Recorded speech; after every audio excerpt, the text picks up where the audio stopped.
Okay, जय हिंद बच्चों। Last class में हम लोगों ने इलेक्ट्रिक चार्ज तक बात की थी। आज वहीं से कंटिन्यू करते हैं। मैंने 2 पॉइंट बताए थे basically. First one is charge is an elementary property of matter, मतलब कोई भी मैटर कैसा भी हो उसके पास चार्ज होगा ही होगा, क्योंकि ये एलिमेंट्री प्रॉपर्टी मतलब मैटर जब डिफाइन होता है तभी उसके पास चार्ज, मास और ऐसी चीज़ें इनबिल्ट रहती हैं। ओके, तो और जैसा कि हमें पता है कि सारा ही वर्ल्ड मैटर से मिलकर बना है, तो हम ये भी कह सकते हैं कि सारे वर्ल्ड में, जो कि ये पॉइंट ऑफ एक मतलब हमें वर्ल्ड को देखने का एक नज़रिया है। जैसे कि हमने अपने ग्रेविटेशन चैप्टर में देखा था कि हमने ये कहा था कि सारा वर्ल्ड मास से मिलकर बना है, मतलब सारे वर्ल्ड में अगर कोई भी 2 बॉडीज के बीच एक फोर्स ऑफ अट्रैक्शन होगा, तो इसी तरह हम जब चार्ज पढ़ते हैं तो हम ये कहते हैं कि सारा वर्ल्ड मैट चार्ज से मिलकर बना है, और किन्हीं भी 2 बॉडीज के बीच में चार्जेस के कारण कुछ अट्रैक्शन या रिपल्शन पॉसिबल हो सकता है। ओके, दूसरी पॉइंट कि ऐसी कोई बॉडी एग्जिस्ट नहीं करती जिसके अंदर की चार्ज नहीं होता है, except one particle that is neutron. Okay, अब कुछ बेसिक बेसिक बातें। That what are the types of charges, what are the types of charges. तो टाइप्स ऑफ चार्ज कितने होते हैं? तो basically there are 2 types of charge, as you all know. अच्छा अच्छा, 3 टाइप्स मत कह देना कोई भी। 2 ही टाइप्स होते हैं चार्ज के, एक positive charge and other one is negative charge. There are only 2 types of charge, positive charge and negative charge.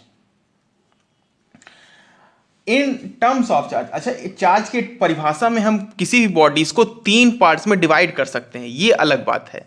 तो टाइप ऑफ चार्ज 2 ही होते हैं, लेकिन इन terms of charge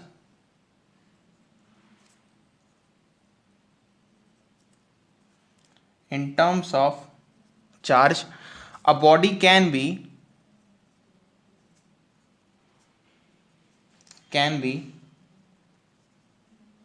divided into 3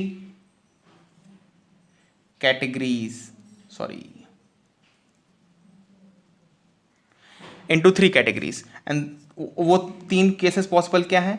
first one, positively charge body.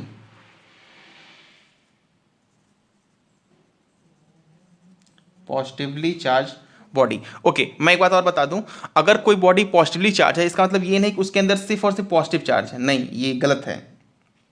ये interpretation अगर समझते तो ये गलत है, नहीं। अगर कोई बॉडी पॉजिटिव चार्ज है तो इसका मतलब ये है कि उसके अंदर पॉजिटिव चार्ज भी है, नेगेटिव चार्ज भी है, but amount of positive charge is greater then negative charge. Amount of positive charge greater than negative charge. Okay, next category is negative charge, negatively charged body. Negatively charged body.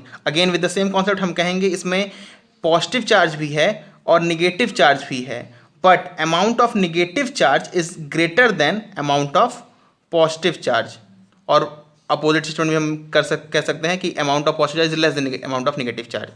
Third part is neutral. Neutral means positive charge in a body will be equal to negative charge in a body.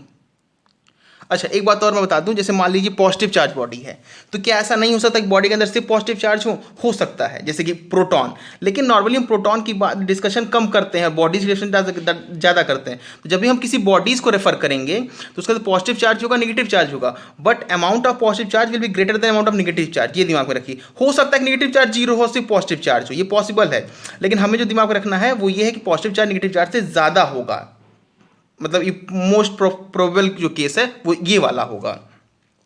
अगर मान लीजिए 0 भी तो भी positive charge negative charge से ज़्यादा ही है, वो भी क्लियर ही है। लेकिन आप हमें दिमाग में ये रखना है कि हमेशा पॉजिटिव चार्ज नेगेटिव चार्ज, मतलब अगर पॉजिटिव चार्ज बॉडी है, नेगेटिव चार्ज बॉडी है, नेगेटिव चार्ज बॉडी है, तो पॉजिटिव चार्ज नेगेटिव चार्ज के कंपैरिजन में कम होगा। ओके, एक और एग्जांपल न्यूट्रल के टर्म्स में, एग्जांपल एटम। हम पढ़ते हैं कि एटम एज इलेक्ट्रिकली न्यूट्रल होता है हमेशा, क्योंकि अमाउंट ऑफ पॉजिटिव चार्ज और amount of negative charge equal होता है। हाँ, चार्ज एटम्स की बात नहीं हो रही है, आयंस की बात नहीं हो रही है, नहीं तो Na प्लस के अंदर चार्ज होता है। तो इसके अंदर एग्जांपल पहले लिख लेते हैं। इसका बहुत अच्छा एग्जांपल है Na प्लस, और इसका एक अच्छा एग्जांपल है Cl माइनस।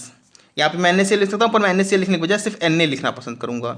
देखिए अगर Na की बात करें तो 1123, तो इसके अंदर 11 इलेक्ट्रॉन है और 11 ही प्रोटॉन है, and rest all 11 electron 11 proton, और इसके अंदर आई थिंक 12 न्यूट्रॉन होते हैं, 12 11 23 या ओके। तो अच्छा अगर यहाँ पे एक प्लस है तो क्या हुआ है, इसने एक इलेक्ट्रॉन, इसके अंदर इलेक्ट्रॉन जो होंगे वो अब 10 होंगे, क्योंकि इसने एक इलेक्ट्रॉन लूज किया है, एक इलेक्ट्रॉन इसने लूज कर दिया है, और प्रोटॉन अब 11 हैं। तो देखो इलेक्ट्रॉन की जो संख्या है वो प्रोटॉन से कम है, मतलब मैं अपोजिट कह सकता हूँ कि proton is greater than electron, मतलब proton means positive charge, electron means negative charge. अगर आप चार्ज के टर्म्स लिखते हैं तो भी आप मल्टीप्लाई कर लिख सकते हैं, मतलब अगर पॉजिटिव चार्ज मैं लिखता हूँ तो पॉजिटिव चार्ज, इसके पास positive charge will be 11 into 1.6 into 10 to the power minus 19 coulomb, and negative charge will be 10 into 1.6 into 10 to the power minus 19। अच्छा यहाँ मैं लिखता तो मैं दोनों पे 11 इंटू मल्टीप्लाई करके लिखता।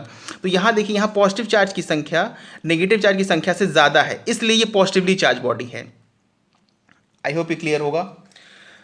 Next one other important statement is, ये भी इंपॉर्टेंट स्टेटमेंट है, that smallest possible charge,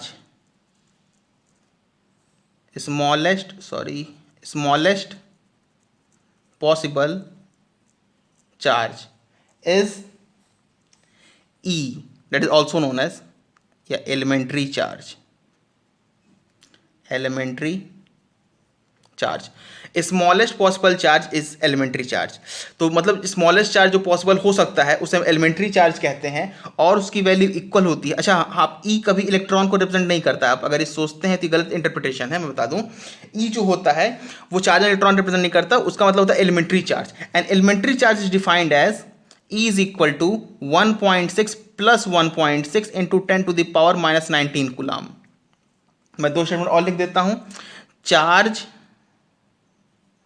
on an electron is equal to minus 1.6 into 10 to the power minus 19 coulomb, and charge on a proton is equal to plus 1.6 into 10 to the power minus 19 coulomb. Sorry, this is minus 19 coulomb. तो student normally ये समझ लेते हैं कि जो ई होता है electron charge, नहीं, इलेक्ट्रॉन चार्ज नेगेटिव होता है, लेकिन ई हमेशा हमारा पॉजिटिव होता है। तो आपको ये ध्यान देना है कि हमारा जो ई होता है वो प्रोटॉन पे चार्ज होता है, प्रोटॉन के मैग्नीट्यूड और साइन के बराबर होता है। ई कभी भी हमारा इलेक्ट्रॉन के चार्ज के बराबर नहीं होता है, तो ये बात ध्यान में रखिएगा। ई होता है वो एलिमेंट्री चार्ज कहलाता है हमेशा, चार्ज इलेक्ट्रॉन नहीं कहलाता है। ओके, तो अब नेक्स्ट एक पॉइंट देखते हैं, चार्ज से जुड़ा एक और पॉइंट, ये भी एक इंपॉर्टेंट पॉइंट है, importance of electron,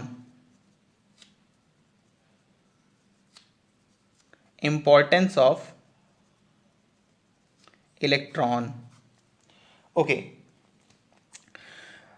जैसा कि मैंने शुरुआत में कहा था इलेक्ट्रोस्टैटिक्स में इलेक्ट्रो वर्ड इलेक्ट्रॉन को रेफर करता है, बेसिकली चार्ज को। तो क्यों इलेक्ट्रो वर्ड चार्ज को रेफर करता है? क्योंकि प्रोटोस्टैटिक्स ऐसी कोई चीज़ नहीं है। तो ऐसा क्यों है? इसका रीज़न ये है क्योंकि जब भी हम चार्ज के फ्लो की बात करेंगे, आप कोई भी प्रैक्टिकल केस ले लीजिए, आप यही पाएंगे कि जब भी चार्ज फ्लो होता है हमारा इलेक्ट्रॉन ही फ्लो होता है, मतलब जब भी चार्ज ट्रांसफर होगा इलेक्ट्रॉन ही ट्रांसफर। कोई प्रैक्टिकल केस आप ले सकते हैं, यहाँ तक कि कंडक्टर की बात है, इलेक्ट्रिक करंट की बात है, या नॉर्मल क्वेश्चंस की बात है, तो हर जगह जब भी चार्ज वर्ड आता है तो इलेक्ट्रॉन ट्रांसफर ही होता है। इसका रीज़न भी क्लियर है कि न्यूक्लियस में, दिस इज न्यूक्लियस, इसके अंदर प्रोटॉन और न्यूट्रॉन रहते हैं, इसके चारों तरफ रिवॉल्व करता है इलेक्ट्रॉन, और इसके मतलब चारों तरफ रिवॉल्व करता है इलेक्ट्रॉन, और जो एंड में होते हैं उन्हें कहा जाता है वैलेंस इलेक्ट्रॉन, और नॉर्मली उन्हें कहा उन्हें जो लूजली बाउंड होते हैं उन्हें कहा जाता है फ्री इलेक्ट्रॉन्स। तो इलेक्ट्रॉन्स में बेसिकली कौन फ्लो होते हैं? Free electrons.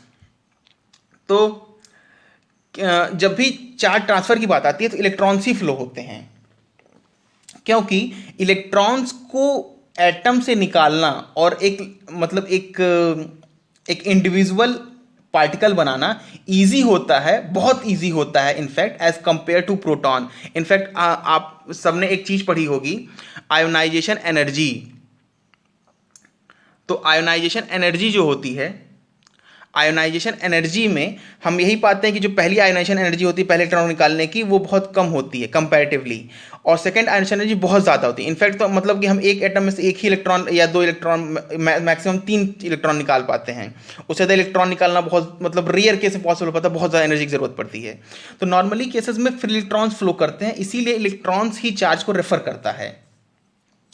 तो आई वॉन्ट, यहाँ पे मैं एक स्टूडेंट कहना चाहूँगा, सपोज मतलब ये एक जनरल ऐसा नहीं है कि प्रोटॉन हो नहीं सकता, अगर क्वेश्चन में दे दिया है तो हमें मानना है, लेकिन जब तक क्वेश्चन नहीं दिया है हम यही मान के चलेंगे कि जो चार्ज है वो इलेक्ट्रॉन है। Suppose a body has acquired charge of 1.6 into 10 to the power minus 19 coulomb somehow, so there are two ways by body to acquire this charge। अगर किसी बॉडी पर कोई चार्ज आ जाए तो उसके पास दो तरीके हैं वो उस चार्ज को कैसे एक्वायर कर सकता है। यहाँ एक बात फिर से ध्यान दें, यहाँ बॉडी की बात हो रही है, पार्टिकल की नहीं। तो मतलब उसके अंदर इलेक्ट्रॉन प्रोटॉन चार्ज दोनों चार्जेस होने जरूरी हैं, हम किसी एक पार्टिकल की बात नहीं कर रहे हैं। तो उसके पास दो तरीके क्या हैं, सिंपल, पहला उसके पास पॉजिटिव चार्ज आया है, इसका मतलब उसके दो केसेस पॉसिबल हैं। चूंकि at body as a whole neutral होती है, तो सर दो केसेस पॉसिबल क्या हैं कि या तो वो अपने इलेक्ट्रॉन को लूज कर दे या प्रोटॉन को गेन कर ले। तो means there are two case possible. First one, it has, अच्छा अगर आप ध्यान दें तो ये चार्ज ऑन 1 इलेक्ट्रॉन के बराबर है, मतलब मैग्नीट्यूड के टर्म्स में, या चार्ज ऑन 1 प्रोटॉन के इक्वल है। It has gain 1 electron। Second, it has lose, sorry I think it has gain, okay यहाँ पॉजिटिव चार्ज है, यहाँ प्रोटॉन होगा। इट हैज़ गेन 1 प्रोटॉन और it has lose 1 electron and we will always prefer this, क्योंकि ये case, पहला case possible बहुत मुश्किल से और बहुत रेयर केस में हो सकता है। तो नॉर्मली जनरली हम जो प्रेफर करेंगे या जो एज्यूम करेंगे या जो सपोज करेंगे वो सेकेंड ही होगा। Why? But in both above process we will assume that second process has takes place because same concept, transfer of electron is much easier as compare even अगर मैं बात करूं ट्रांसफर ऑफ इलेक्ट्रॉन्स में भी, तो electrons में भी basically कहे जाते हैं ये free electrons. This is free electrons. Transfer of electrons is much easier as compared to proton. As आप आगे भी लिख सकते हैं, as electrons are loosely bounded from the nucleus and protons resides inside the nucleus. Okay, if you want you can write this statement. Okay, मैं example से आपको ये बात सभी समझा देता हूँ। एग्जांपल कि सपोज एक बॉडी है, it has charge of -3.2 into 10 to the power -19 coulomb. तो एक मतलब क्या हो सकता है कि ये बॉडी पहले न्यूट्रल रही हो, इसने गेन्स 2 इलेक्ट्रॉन, इसने 2 इलेक्ट्रॉन गेन किया हो।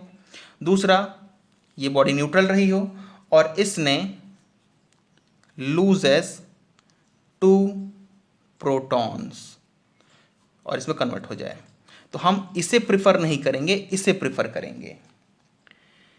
आई hope this will be clear. एक और point, as usual, like charges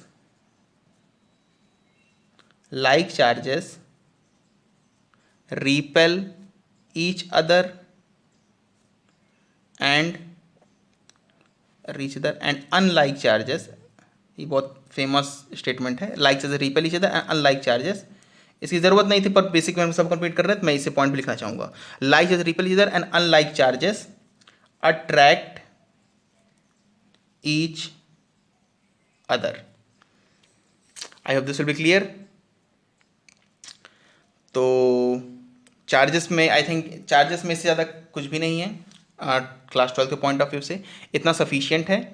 और अब हम बातें करते हैं कि कैसे किसी बॉडी को हम चार्ज कर सकते हैं, मतलब how we can charge a body. और उससे पहले भी एक बात करते हैं that properties of charge, what are the different properties of charge. Properties of charge के बारे में बता दूं, ये बेसिक चार्जेस की बेसिक प्रॉपर्टी, मतलब बेसिक बातें थी कि charge, positive charge repel each other. यहाँ पे अगर मैं ऐसे लिखूँ तो पॉजिटिव चार्ज इसमें दुश्मनी होगी, नेगेटिव चार्ज इसमें भी दुश्मनी होगी, पॉजिटिव नेगेटिव इनमें दोस्ती होगी। तो सेम चार्ज, सेम, इनसे ये भी कहा जाता है same charges repel each other, unlike charges attract each other. तो ये सब बेसिक बातें थी चार्जेस के बारे में। ओके, अब what are the different properties of charge. Properties of charge, तो बेसिकली 3 प्रॉपर्टीज हैं जो बहुत इंपॉर्टेंट है, उनमें भी 2 ज़्यादा इंपॉर्टेंट है, एक का यूज क्वेश्चंस के न्यूमेरिकल्स के पॉइंट ऑफ व्यू से थोड़ा कम होता है। First properties is quantization of charge. Quantization of charge. Second, ये famous statement, conservation of charge. Third, invariance of charge. तो 3 बेसिकली प्रॉपर्टीज हैं जो हमें बहुत ध्यान से पढ़नी है, बहुत इंपॉर्टेंट है। Quantization of charge, conservation of charge and invariance of charge. Okay, अब देखते हैं what quantization of charge. Okay, so first property is quantization of charge. Okay, this property says कि हम quanta means packets, quanta means small packets. Quantum एक और जगह term आता है क्वांटम थ्योरी ऑफ लाइट या क्वांटम नेचर। तो वो वर्ड, मतलब ये वर्ड दोनों सिमिलर ही हैं। तो क्वांटा मीन्स होता है स्मॉल पैकेट्स। हम किसी बॉडी से चार्जेस निकाल सकते हैं, मैं 2 इलेक्ट्रॉन निकाल सकता हूं या इसे 3 इलेक्ट्रॉन दे सकता हूं, लेकिन हम कभी भी इसमें से 1.5 इलेक्ट्रॉन, मतलब आधे इलेक्ट्रॉन को तोड़ के नहीं निकाल सकते हैं। तो ये चीज़ गलत है, ये पॉसिबल हो सकते हैं।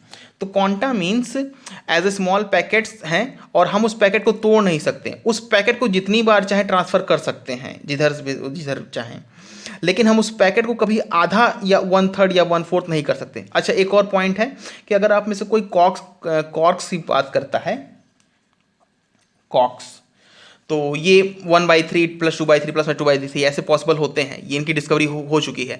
लेकिन फिर से मैं वही बात कहूँगा, class 12th point of view से इनका आपके चैप्टर में कहीं भी ना ही एनसीईआरटी में, ना ही एससी वर्मा में कहीं भी नाम नहीं है, ना ही आज तक कोई आईटी में ऐसा क्वेश्चन भी है, ना ही किसी बोर्ड में आया है। तो आप इसे अपनी जिज्ञासा के तौर पर पढ़ सकते हैं, but examination point of view से इसकी इंपॉर्टेंस नहीं है। और मैं फिर कहूँगा कि अगर कॉक्स को मुझे पढ़ाना होता तो मैं इस थ्योरी को वैलिड नहीं कह सकता, क्योंकि एक वैलिड यही कहती है कि कॉक्स एग्जिस्ट नहीं हो सकते हैं, पर अब हमने पाया है कि कॉक्स एग्जिस्ट करते हैं।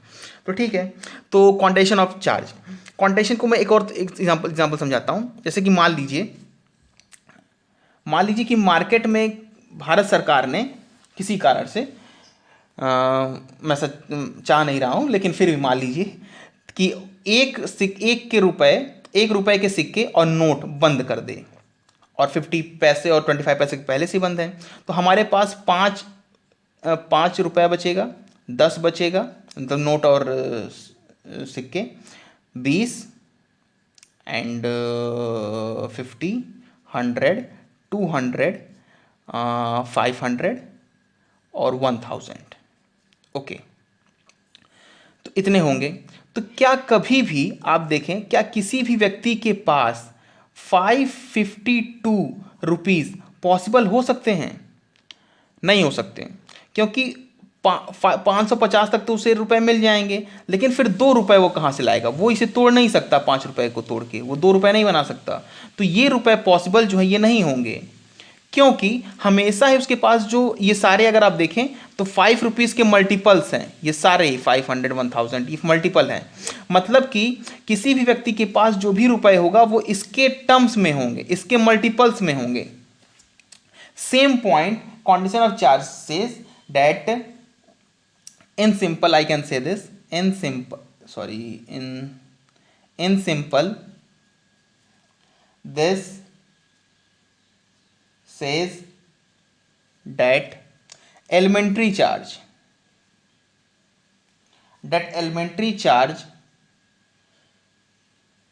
like proton, electron, you can say charge carriers,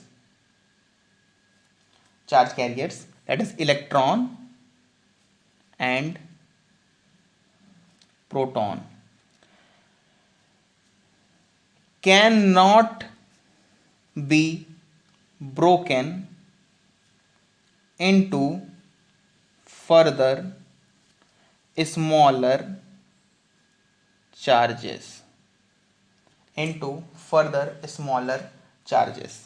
मतलब कि इलेक्ट्रॉन पे जो चार्ज होता है -1.6 इंटू 10⁻19 कूलाम, एंड प्रोटॉन पे चार्ज होता है +1.6 10⁻19 कूलाम।